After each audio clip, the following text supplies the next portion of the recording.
नमस्कार, मनी गुरु की खास पेशकश में आप सभी का स्वागत है। मैं हूं स्वाति रायना। रिटायरमेंट के बाद नियमित आय की जरूरत हर किसी को होती है। मेडिकल खर्चे हैं, बढ़ती महंगाई है। अब इसके विकल्प क्या हो सकते हैं जिसमें आपको गारंटीड रिटर्न की आय मिले? ऐसे कई प्रोडक्ट्स हैं। एन्युटी प्लान्स जिन्हें कहते हैं, एन्युटी प्लान्स के बारे में आज हम समझने की कोशिश करेंगे। क्यों आपके लिए रिटायरमेंट की एक गारंटीड पेंशन प्लान हो सकता है, क्या तरीका है निवेश करने का, साथ ही साथ फायदे क्या हैं, टैक्स में क्या फायदा मिल सकता है, तमाम ऐसी बारीकियां हैं जो आप सभी के लिए आज हम समझेंगे। हमारे साथ खास मेहमान है, उनका परिचय करा देते हैं। Poonam Rungta, certified financial planner. Poonam, स्वागत है आपका शो में। पूनम से करेंगे शो में खास चर्चा, और सबसे पहले क्या खास है शो में उस पर एक नजर डाल लेते हैं। आज शो में हम समझेंगे जिंदगी भर पेंशन पाने के क्या है विकल्प, क्या होते हैं एन्युटी प्लान, एन्युटी प्लान और एसडब्ल्यूपी में क्या है अंतर, एन्युटी प्लान लेने के फायदे क्या हैं।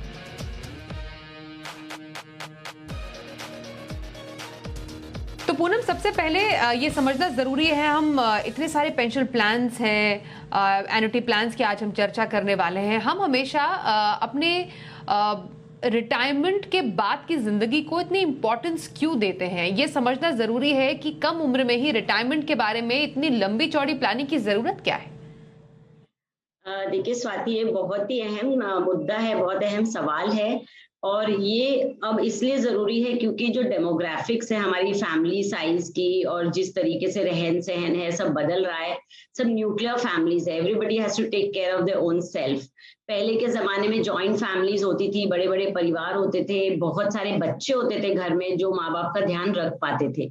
अब न्यूक्लियर फैमिली और माइक्रो न्यूक्लियर फैमिली में अगर एक ही बच्चा है तो वो खुद का ध्यान रखेगा कि अपने पेरेंट्स का ध्यान रखेगा कि अपने इन लॉज का ध्यान रखेगा। और ऐसे सिचुएशंस में जो रिटायर्ड हैं उनकी बहुत ही परेशानियां खड़ी हो जाती हैं। तो इसलिए इट इज बेटर कि हम हमारे रिटायरमेंट की खुद ही प्लानिंग करें, न कि हम अपने बच्चों पे डिपेंड करें जो पहले हुआ करता था। तो इसलिए जो अहमियत है रिटायरमेंट प्लानिंग की वो बहुत ज्यादा बढ़ गई है, और उसके ऊपर पूरा ध्यान देना चाहिए, ताकि जो भी हमने लाइफस्टाइल मेंटेन करी है ड्यूरिंग अवर अर्निंग फेज वही मेंटेन रहे आफ्टर रिटायरमेंट ऑल्सो। तो ये सब चीजें ध्यान में रखते हुए अभी जो फाइनेंशियल प्लानिंग का एक बहुत ही अहम हिस्सा हो गया रिटायरमेंट प्लानिंग, जिसके लिए जैसे ही हम इनकम शुरू करते हैं, कमाना शुरू करते हैं, तभी से उसके लिए एक सेपरेट फंड्स रखना चाहिए। क्योंकि दूसरी ये भी बात है कि हमारी कंट्री में कुछ ऐसा प्रोविजन नहीं है रिटायरमेंट के लिए अलग से जो इंटरनेशनली होता है। इसलिए हमें खुद की रिटायरमेंट प्लानिंग पे खुद ही ध्यान देना होगा, तभी हम अपनी रिटायरमेंट की लाइफ बहुत सुकून से आराम से बिता सकते। बिल्कुल, तो ये हमने रिटायरमेंट प्लानिंग की अहमियत को समझा। अब जरा उन प्लान्स पर आते हैं जिसकी हम चर्चा करने वाले हैं, और वो है एन्युटी प्लान। सबसे पहले रिटायरमेंट प्लानिंग में हम बहुत सारे प्रोडक्ट्स के बारे में सुनते हैं, जानते हैं, समझते भी हैं। एन्युटी प्लान्स को लेकर आपको क्या लगता है पूनम, लोगों में कितनी समझ है, कितनी जानकारी है और कितनी रुचि है? इसलिए मैं सबसे पहले समझना चाहती हूँ एन्युटी प्लान्स को हम कैसे समझ सकते हैं। स्वाति, ये जो मुद्दा आपने उठाया ये बहुत ही मेरे दिल के करीब है। It is very very important factor, और मैं चाहती हूँ इसकी अवेयरनेस बहुत ज्यादा बढ़े। क्योंकि होता ये है कि सबसे पहले जैसे हमने अभी डिस्कस किया, रिटायरमेंट प्लानिंग ही लोग एकदम लास्ट इम्पोर्टेंट में रख देते हैं और उसके बारे में ज्यादा प्लानिंग नहीं करते। और जब रिटायरमेंट फेज आता है तब वो परेशान होते हैं कि अब कहाँ से इनकम आएगी, राइट। तो इसके लिए हमें जितने भी रिटायरमेंट के ऑप्शंस अवेलेबल है उनके बारे में ध्यान देनी चाहिए। होता ये है कि कोई भी हमें रिटायरमेंट प्रोडक्ट दिखता है या उसके बारे में बात करता है तो ऐसा लगता है कि अरे हमें क्या जरूरत है अभी से करने की, हम तो अभी 30 ही साल के हैं, अभी तो हम 40 ही साल के हैं। तो ये गलत है। आपको रिटायरमेंट प्लान्स के बारे में देखना समझना चाहिए। बहुत सारे ऑप्शंस अवेलेबल हैं। लमसम आप कर सकते हैं, आप ड्यूरिंग योर वर्किंग ईयर्स आप एक्यूमुलेशन कर सकते हैं रिटायरमेंट प्रोडक्ट में, यानी हर महीने दर महीने एसआईपी की तरह आप एक रिटायरमेंट कॉर्पस बना सकते हैं। यूलिप्स में इन्वेस्ट कर सकते हैं, एनपीएस में कर सकते हैं, आप इमीडिएट एन्युटी प्लान ले सकते हैं, डेफर्ड ले सकते हैं। बहुत सारे ऑप्शंस अवेलेबल हैं, मगर ज़रूरत है कि आपको अपने रिक्वायरमेंट और अपनी नीड के हिसाब से और कितना आपको रिटायरमेंट में खर्च लगेगा उसके बारे में एक उल्टा कैलकुलेशन करना होगा, जिसमें आपको इन्फ्लेशन को फैक्टर करना होगा और फिर किसी प्रोफेशनल को मिलके कौन सा प्लान आपको सूट करता है उसमें निवेश करना शुरू करना होगा। एक अलग से ही फंड क्रिएट करना होगा during the retirement, during the working phase. और जब वर्किंग फेज खत्म हो जाता है तो वो जो कॉर्पस इकट्ठा हुआ है उसको बहुत ही साइंटिफिकली डाइवर्सिफाई करके अलग अलग जगह उसको निवेश करना होगा, ताकि आपका कैपिटल एप्रिसिएशन भी मिले और साथ ही आपको फिक्स्ड इनकम मिलती रहे और कैपिटल सेफ भी रहे। क्योंकि रिटायरमेंट में जब इनकम कम हो जाती आना या बंद हो जाती तो आप अपने कैपिटल से रिस्क नहीं उठा सकते। तो जो प्रोडक्ट्स में आप निवेश कर रहे थे बिफोर रिटायरमेंट वो बिल्कुल चेंज हो जाते हैं आफ्टर रिटायरमेंट, आपका एसेट एलोकेशन चेंज हो जाता है। तो रिटायरमेंट प्लानिंग के कई फेज होते हैं, एक्यूमुलेशन फेज, डिस्ट्रीब्यूशन फेज, और इस तरीके से आपको टाइम टू टाइम इसमें बहुत ही बारीकी से और सोच समझ के फैसला लेना चाहिए। तो आपने बोला एन्युटी प्लान एक बेहतरीन तरीका है अपने रिटायरमेंट की जिंदगी को टेंशन फ्री जीने का, और कई तरीके के एन्युटी हैं जैसे इमीडिएट और डेफर्ड एन्युटी है, इनके बारे में थोड़ी और चर्चा हम जरूर करेंगे। इस बीच कुछ दर्शक भी हमारे साथ फोन लाइन पर मौजूद हैं, उनसे करते हैं चर्चा। अमनदीप इस वक्त हमारे साथ है, उनसे जानते हैं उनका सवाल। अमनदीप जी, बहुत स्वागत है आपका शो में। आप अपने पोर्टफोलियो से जुड़ा हुआ सवाल हमसे समझना चाह रहे थे। हमारे साथ आज फाइनेंशियल प्लानर पूनम रुंगटा है, उनसे पूछिए अपना सवाल। Good evening Poonam ma'am, good evening everyone. Thank you so much for taking my question. Ma'am, मैंने अपना पोर्टफोलियो मेल किया है आपको। So I am investing in few mutual funds through SIP, जिसमें पराग पारेख फ्लेक्सी कैप है, Mirae asset emerging blue chip है, both 4000 each, Canara Robeco blue chip है, Nippon small cap है, UTI निफ्टी नेक्स्ट 50 है, and PGIM global equity fund है। Total 18,000 की SIP चल रही है मेरी मंथली इन दीज फंड।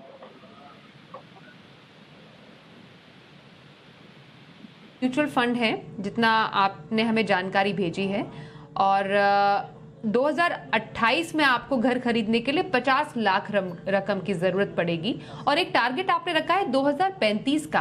आप बता सकते हैं इसके लिए जो 50 लाख आपको जरूरत है वो कौन से लक्ष्य के लिए है या फिर वेल्थ क्रिएशन है? For my child education ma'am, मेरा बेटा है अभी 6 इयर्स ओल्ड।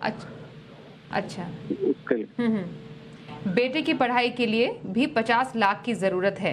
अब थोड़ा सा आपके पोर्टफोलियो को पूनम समझने की कोशिश करेंगे और कैलकुलेट करके बताएंगे कि आपके पोर्टफोलियो में आपके फंड और आपके लक्ष्य के हिसाब से क्या आप पर्याप्त अभी SIP कर रहे हैं कि नहीं। बताइए पूनम। सबसे पहले तो मैं अमनदीप जी को कंग्रेचुलेट करना चाहूंगी कि उन्होंने अपने गोल्स को आइडेंटिफाई करके उसके साथ एक टाइम होराइजन नक्की किया है, which is a very important part. तो जो इनके 2 गोल्स है, एक 6 इयर्स दूर है और दूसरा करीब 13 साल दूर है, 2035 13 साल दूर है। तो ये दोनों गोल्स के डिफरेंट टाइम होराइजन होने की वजह से हमें इन्हें एक अलग अलग तरह का पोर्टफोलियो बनाना चाहिए। जो 6 साल का पीरियड है जो बहुत लंबा समय नहीं है, तो इसके लिए थोड़े से फंड्स जो होंगे ना वो कम अग्रेसिव लेने चाहिए, जैसे कि लार्ज कैप फंड है, फोकस फंड्स हैं, इस तरह के फंड्स जो कम वोलेटाइल होते हैं, तो ये थोड़ा सेफ प्ले करेंगे। क्योंकि और जैसे जैसे समय आगे पास आएगा आपके गोल्स का, उस वक्त आपको इन्हें वापस रीअलोकेट करके थोड़ा बहुत इनमें डेट लाना चाहिए ताकि आपका प्रॉफिट्स इरोड ना हो जाए। तो आप अपने 6 साल के गोल के लिए Axis blue chip, SBI focused और एक थोड़ा सा aggressive Mirae asset emerging blue chip ले सकते हैं। साथ ही आपको जो भी सेकंड गोल है उसके लिए अग्रेसिव फंड्स का चुनाव करें। निप्पॉन स्मॉल कैप आपके पास ऑलरेडी है, उसे कंटिन्यू करें। जो निफ्टी फंड आपने लिया है UTI का, दीज निफ्टी रिलेटेड और Sensex related funds are little passive, वो ज्यादा अल्फा क्रिएट नहीं करते हैं। तो आप उस थोड़ा अग्रेसिव जाके you can go for a flexi cap fund like UTI flexi cap fund. Global equity fund आपके पास पीजीआईएम का है तो उसमें जरा रिस्ट्रिक्शंस और वो सब अभी आई हैं, तो वो सब देखते हुए आप उसमें कॉल ले सकते हैं बाद में। Parag flexi cap is a very excellent fund to go for, आप उसमें कंटिन्यू करें। Include a mid cap fund also, Kotak emerging fund आप ले सकते हैं, इन्हें आप इंक्लूड करें। और जो आपके लक्ष्य हैं, यानी जो 50 लाख रुपए 6 साल में आपको चाहिए, उसके लिए कम से कम आपको 60 से 65 हजार रुपए अभी से जमा करने होंगे ताकि आपको 6 साल में 50 लाख रुपए मिले। आप ग्रेजुअली अपनी SIPs बढ़ा सकते हैं चाहे तो, और अगर SIP नहीं बढ़ा सकते तो आप अपना टाइम होराइजन थोड़ा इस पर्टिकुलर गोल के लिए बढ़ा दें। और जो दूसरा गोल है आपका 13 साल के बाद 50 लाख का, वो आराम से 11 से 12 हजार की SIP से बन सकता है। तो दोनों गोल्स को अलग रखते हुए दोनों के लिए आप एक अलग पोर्टफोलियो बनाएं और आगे बढ़ें। बिल्कुल। और अमनदीप, आपके इन दोनों ही लक्ष्यों से बात समझ में आती है कि कुछ हमारे लाइफ के फिक्स्ड गोल होते हैं, कुछ वेरिएबल गोल होते हैं। तो जो आपका 2035 में लक्ष्य आएगा बेटे की पढ़ाई का, वो तो फिक्स्ड है, इसलिए उससे आप ज्यादा छेड़छाड़ नहीं कर सकते। तो जैसा पूनम ने बताया, उसके लिए आपको 12,000 रुपए प्रति महीना SIP करके आप 2035 तक 50 लाख इकट्ठा कर पाएंगे। और जो फंड्स उन्होंने बताए, हाँ, जो गाड़ी का आपका लक्ष्य है वो क्योंकि एक वेरिएबल, घर खरीदने का, माफ कीजिए, वो एक वेरिएबल गोल है, तो चाहे अगर आप पैसा नहीं उसमें इकट्ठा कर पा रहे हैं क्योंकि उसके लिए भारी रकम की जरूरत है, तो थोड़ा वो गोल आगे भी बढ़ाया जा सकता है। लेकिन हाँ, बच्चे की पढ़ाई के गोल के साथ छेड़छाड़ मत ही कीजिएगा, तो वो शायद आपके लिए बेहतर होगा, आपके पोर्टफोलियो के लिए। अब कुछ और दर्शकों से बात जरूर करेंगे, लेकिन जरा आज के इस टॉपिक को थोड़ा और अच्छे से समझते हैं। एन्युटी की हम बात करें। एन्युटी पर पूनम आपने बताया कि एक डेफर्ड एन्युटी होती है और एक इमीडिएट एन्युटी होती है। थोड़ा सा डिटेल में इनमें अंतर समझाएंगी, क्योंकि अगर दो विकल्प किसी के पास मौजूद है तो डेफर्ड लेना चाहिए, इमीडिएट एन्युटी लेना चाहिए, इन दोनों में अंतर क्या है और कौन सी किसके लिए है? देखिए, जो इमीडिएट एन्युटी है, लाइक द नेम सजेस्ट कि आपने आज पैसा निवेश किया है और इसमें नॉर्मली एक मुश्त पैसा जमा करना होता है। आपने एक मुश्त पैसा जमा किया और immediately from the very next month, अगर आपने मंथली मोड लिया है तो from the very next month आपको एन्युटी आना शुरू हो जाता है। इन फंड्स में एंटर करने की एज लिमिट होती है।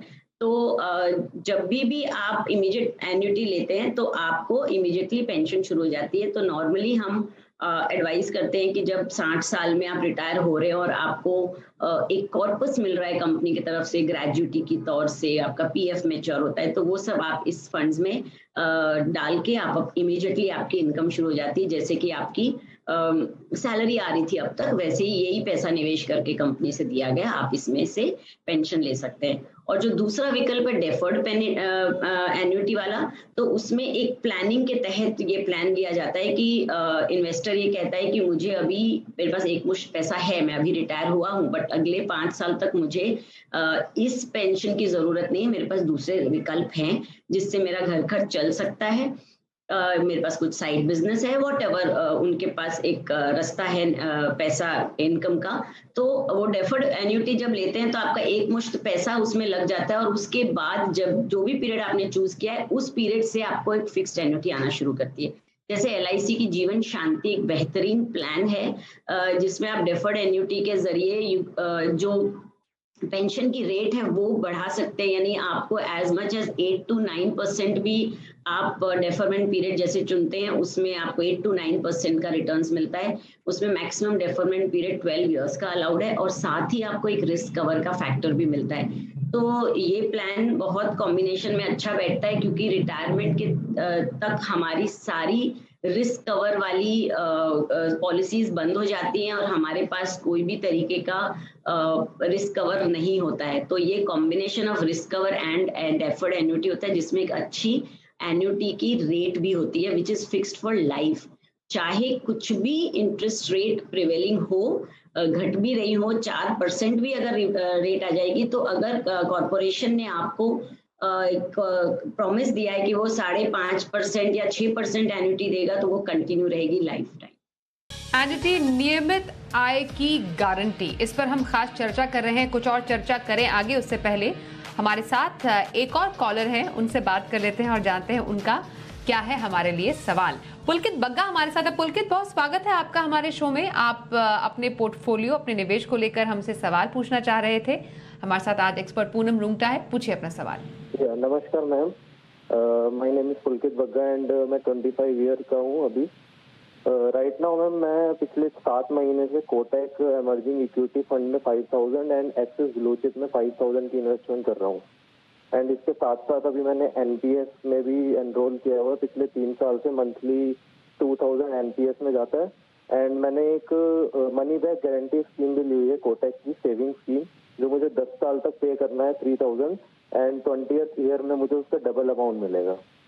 तो अभी मेरी एक क्वेरी थी कि मुझे कौन से म्यूचुअल फंड में इन्वेस्ट करना चाहिए जिसमें मीन्स अच्छा रिटर्न आ जाए।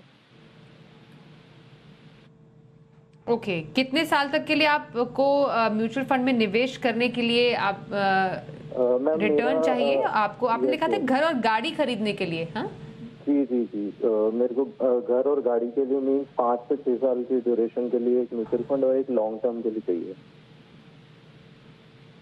और लॉन्ग टर्म में कितना एक होराइजन हो सकता है, थोड़ा सा आइडिया देंगे? होराइजन लॉन्ग टर्म में around 15 to 20 years. 16 to 20 years. और कोई खास लक्ष्य? नहीं, नॉर्मल मीन्स रिटायरमेंट पर्पस के लिए। एक तो अभी मीन्स शॉर्ट टर्म एंड एक लॉन्ग टर्म के लिए चाहिए। तो अभी 2 म्यूचुअल फंड में मैंने इन्वेस्ट चालू किया हुआ है। यस यस, ठीक है। ओके पूनम, बताइए, सिर्फ 25 साल के हैं ये और इन्होंने एक कम से कम शुरुआत तो की है निवेश की, अच्छी बात है। अब जो आप इनका पोर्टफोलियो देख पा रहे हैं और जो उन्होंने कुछ एडिशनल जानकारी भी हमें दी है, उसके बेसिस पर क्या आप इन्हें सजेस्ट करेंगी? पुलकित ने एज 25 रिटायरमेंट के बारे में सोचा, ये बहुत ही अहम और बहुत ही अच्छी बात है। और जो इनके जो 2 लक्ष्य हैं, अगेन वही बात है कि एक लक्ष्य 5 साल दूर है और एक लंबा है। तो जो लक्ष्य 5 साल दूर है उसके लिए जो एक्सिस ब्लू चिप फंड में इन्होंने ऑलरेडी निवेश करना शुरू किया है, उसे ईयरमार्क कर दें। बस ये देख लें कि कितनी रकम की जरूरत है और आप उसके सामने कितनी रकम इन्वेस्ट कर रहे हैं, ताकि at the time of goal आपको कमी ना पड़े पैसों की। और जो दूसरा गोल है उसके लिए कोटक इमर्जिंग फंड बिल्कुल अच्छा फंड है। It's a mid cap category का एक्सेलेंट फंड है, आप उसमें बने रहें। और जैसे जैसे आपकी एज बढ़ती है, इनकम बढ़ती है, वैसे वैसे आप एसआईपी को बढ़ाएं, क्योंकि आपने ऑलरेडी एनपीएस में निवेश करना शुरू कर दिया है। उसमें पैसे लॉक होते हैं और वो भी एक रिटायरमेंट का एवेन्यू है और वो आपको रिटायरमेंट के टाइम काम आएगा। और जो आपने पॉलिसीज भी ली है कोटक की, जो फिक्स गारंटी, वो भी आपको एक डेट कैटेगरी में कहीं ना कहीं उसको हम पोजीशन कर सकते हैं।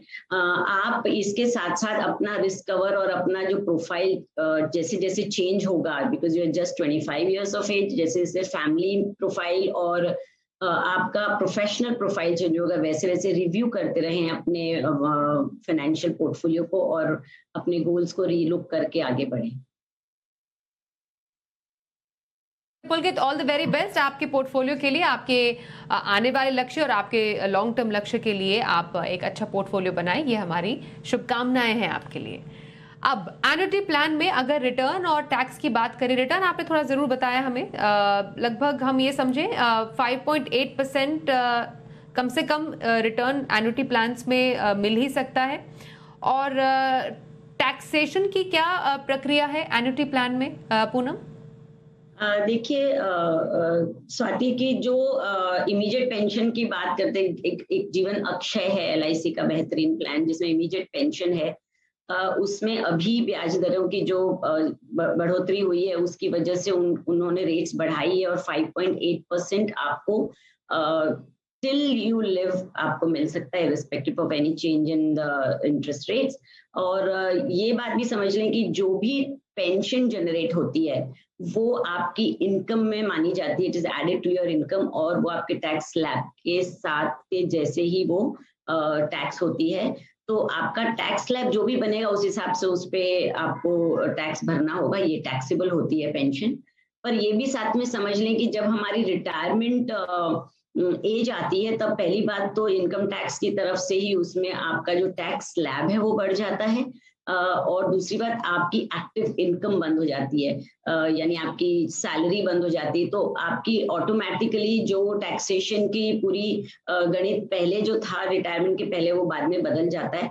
और साथ ही बहुत लोग इसको थोड़ा सा डाइवर्सिफाई करके थोड़ा अपने स्पाउस के नाम पे पेंशन शुरू कर देते, तो इस तरीके से टैक्स काफी हद तक बचाया जा सकता है। पर हाँ, टैक्स तो आपको टैक्स स्लैब के हिसाब से भरना पड़ता है फॉर द पेंशन और एनी एन्युटी रिसीव।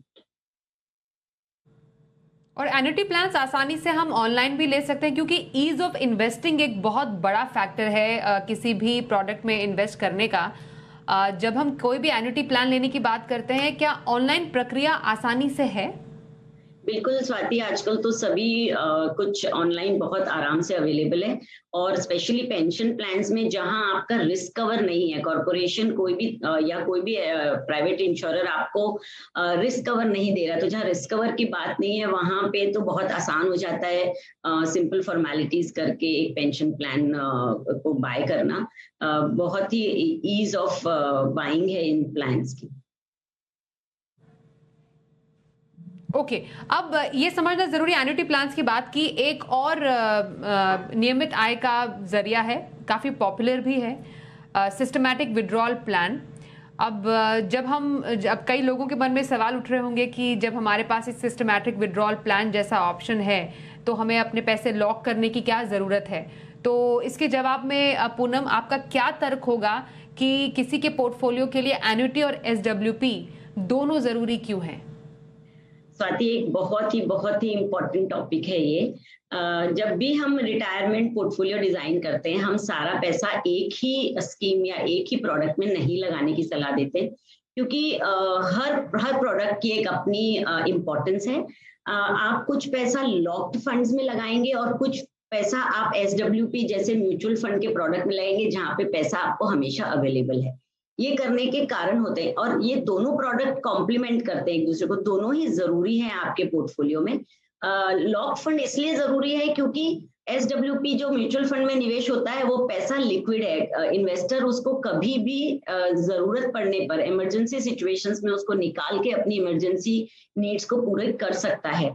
बट होता क्या है स्वाति कि इमरजेंसी पीरियड खत्म हो गया, वो समय निकल गया, और उसके बाद एक इंडिविजुअल के पास पैसे ही नहीं बचते हैं, तो वो कहाँ से अपनी रिटायरमेंट की नीड्स पूरी करेगा। तो कुछ पैसे लॉक होने भी जरूरी है, ताकि वो सारा पैसा जरूरत इमरजेंसी पड़ने पर भी ना खर्च करे और उनको कुछ ना कुछ नियमित आय मिलती रहे। उसके सामने SWP इसलिए जरूरी है लेना साथ में कि आपको कैपिटल एप्रिसिएशन की भी जरूरत है, क्योंकि हमको इन्फ्लेशन फैक्टर करता है। अगर हमने इन्फ्लेशन का ध्यान नहीं रखा और हमारा कैपिटल इंक्रीज नहीं हुआ over a period of time, और साथ ही डिक्रीजिंग इंटरेस्ट रेट्स हैं, तो आप उसको कैसे मीट अप करेंगे अपने बढ़ती महंगाई की जरूरतों से।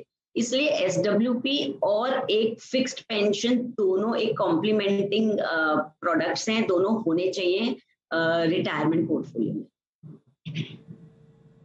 बिल्कुल, तो SWP और एन्युटी दोनों ही आपके रिटायरमेंट पोर्टफोलियो में होने जरूरी है। और एन्युटी के बारे में आज हमने समझा, एन्युटी क्या है, इसकी जरूरत आपको क्यों होनी चाहिए, क्या फायदे हैं, और साथ ही टैक्स की प्रक्रिया इस पे कैसे लगती है। बहुत धन्यवाद पूनम आपका करेंगे आज के इस टॉपिक पर और ज्यादा डिटेल में हमारे दर्शकों को बताने के लिए, मनी गुरु में हमारे साथ शामिल होने के लिए। तो मनी गुरु के आज के शो में बस इतना ही। यहाँ पर रुकेंगे एक ब्रेक के लिए, पर खबरों का सिलसिला आगे भी जारी रहेगा। बने रहिए हमारे साथ और देखते रहिए जी बिजनेस।